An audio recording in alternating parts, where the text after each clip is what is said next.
Busy 24 hours for all of us here at France 24. Busy day as well, of course, for journalists writing for newspapers. James Creedon here. I can imagine it must be impossible to know, well, other than a photograph, what headline to put on today. This is it. In particular, I suppose in the American media, which we'll be looking at a little bit later on, there's so many angles to the story, it's hard to know where to start, but I suppose let's start with the front pages. That's always a good bet.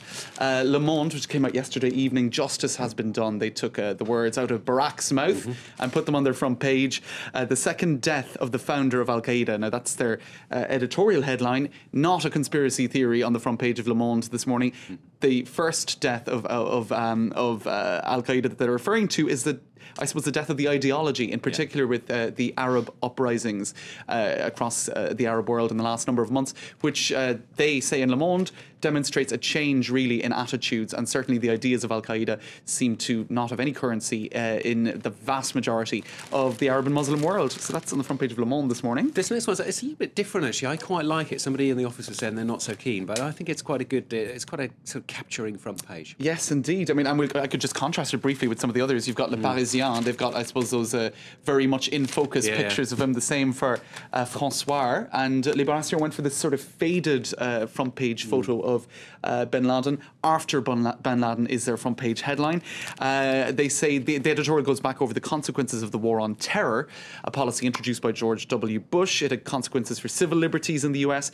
Bush stepped outside of democracy, says Libération, in his war on terror, torture, surveillance of citizens, disregard for international law. So they're looking at the consequences of I suppose, the broader war on terror that came out of 9/11 and was a consequence of, I suppose, Mr. bin Laden's decision to I suppose, put planes into the Twin Towers. Now, Le Figaro, they are very much saying that actually it's a victory for democracy. So a very much a different angle from Libération, which says that Bush, went outside the limits of democracy. They call it a great victory, a victory for the US, a victory for Obama, and a victory for democracy over blackmail, and a victory, they say as well, for civilization over barbarism. So that's on the front page of Le Figaro this morning. And we'll move on to Le Parisien, and we just showed the front page there a little earlier with a photo of bin Laden. One of their articles inside is how the influence of Al-Qaeda has now begun to fade. Lots of details of charting that over the last 10 years.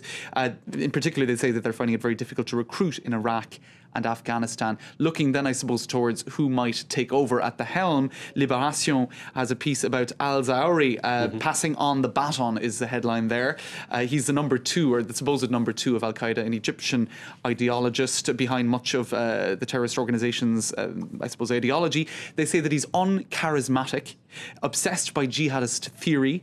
The supposed dauphin of bin Laden could see his authority questioned, says Libération, all the more so because the cells of what they call an amorphous grouping in Yemen, Somalia, North Africa, such as Al-Qaeda in the Islamic Maghreb, have largely split from the Afghan leadership. So they don't have a very, I suppose, positive spin on the future of Al-Qaeda, just as well, I suppose.